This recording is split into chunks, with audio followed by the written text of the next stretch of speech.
नमस्कार। मुंबई में इंडिया की तीसरी बैठक शुरू हो चुकी है और 2 दिन तक चलने वाली बैठक में इस बार विपक्षी दल ये तय करेंगे कि उनका लोगो, उनका झंडा किस तरीके का हो। और दूसरी बात यह है कि इंडिया के सहयोगी दलों के जो पार्टियां हैं वो अपने अपने राज्यों में एक कोऑर्डिनेशन कमेटी बनाने की बात है, जिससे कि वो कमेटी जो गठबंधन में सीटों का बंटवारा होगी वो तय करेगी। उसमें नेता रहेंगे कि राष्ट्रीय स्तर पर भी हो कमेटी बनाई जा सकती है। और कन्वीनर इंडिया के नाम पर किस नेता पर सहमति बनेगी ये भी देखने वाली बात होगी।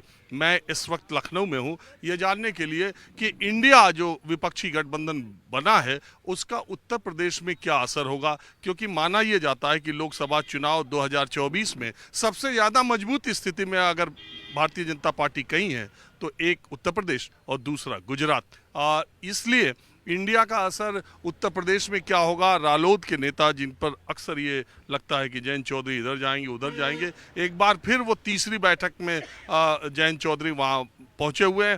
कांग्रेस पार्टी और अखिलेश में कहा जा रहा है कि सिद्धांततः समझौता हो गया कि दोनों एक साथ लड़ेंगे।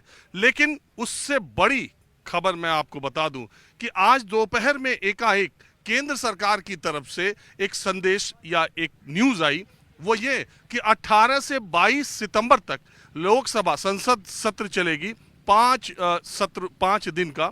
और ये सत्र किस लिए बुलाया गया है, सरकार में बैठे वरिष्ठ लोगों को भी इस बात का पता नहीं है। तो आखिर एकाएक संसद का सत्र बुलाने के पीछे सरकार की मंशा क्या है। अंदाजा लगाया जा रहा है कि कहीं यूनिफॉर्म सिविल कोड यानी समान नागरिक संहिता लागू करने के लिए तो नहीं। दूसरी बात यह कि कहीं संसद में और विधानसभा में महिलाओं को आरक्षण देने का फैसला मोदी सरकार तो नहीं करने जा रही।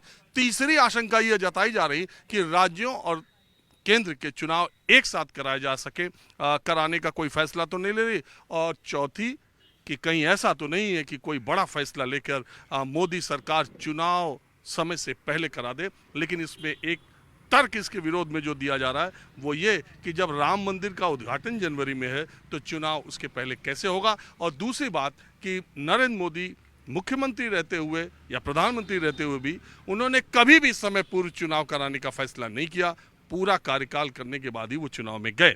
तो यही जानने के लिए कि इंडिया गठबंधन और मोदी सरकार क्या फैसले ले सकती है और जनता के बीच माहौल क्या है। मैं लखनऊ के दारुल सफ़ा में हूँ। गाजियाबाद से लेकर गाजीपुर तक के लोग यहाँ मिल जाते हैं, तो एक और बोलने में बहुत काबिल लोग भी रहते हैं। तो आप बताइए, आपका नाम क्या है?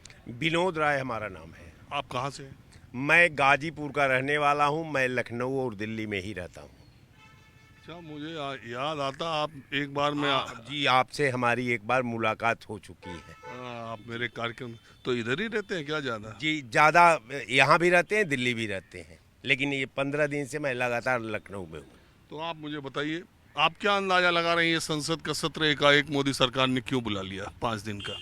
देखिए, मोदी सरकार अब तक, देखिए ये इनके पूरे कार्यकाल को उठाकर देख लीजिए, इनके पास न कोई व्यक्तिगत सोच है, न इनके पास कोई प्लानिंग करने वाला प्लानर है, न इनके पास कोई रणनीतिकार है। इनके पास केवल एक चीज है, इनके पास कुछ नहीं है। और हाँ, वही और बता देश में 2 बार इतने बहुमत से अकेले वही जीत रहे हैं। बस वही बता रहे हैं कि इनके पास है क्या।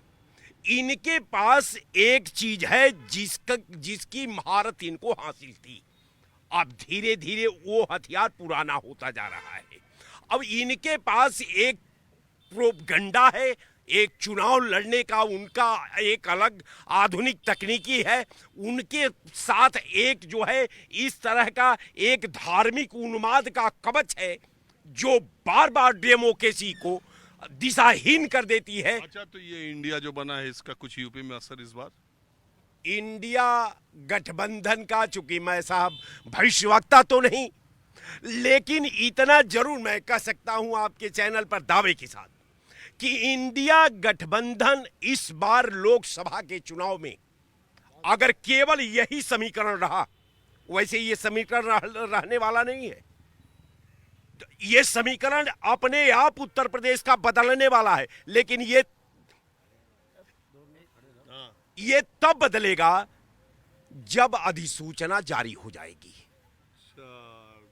चुनाव की घोषणा जी, आप जो ही अधिसूचना जारी हो जाएगी तो उत्तर प्रदेश का पॉलिटिकल चित्रण आपके दर्पण में साफ साफ झलकने लगेगा। क्या इशारा आपका मायावती की तरफ है क्या? बिल्कुल बिल्कुल। वो चुनाव का इंतजार कर रहे हैं। जी, अगर उनके देखिए कई ऐसे नेता हैं जो रडार पर हैं ईडी और सीबीआई का, और वो नहीं चाहते कि मैं अधिसूचना से पहले अपना पत्ता खोल करके और ईडी और सीबीआई के शिकंजे में जेल में बंद हो जाऊं। चलिए, वो अधिसूचना जारी होगी तो देख भी लिया जाएगा। वैसे एक बात है कि केंद्र सरकार यानी मोदी सरकार अपने फैसलों से, कई बार मैं कहता हूं कि ये चौंकाने वाली सरकार है। एकाएक से नोटबंदी का फैसला हो, चाहे जो भी फैसले हो, वो चौंका करके करते हैं।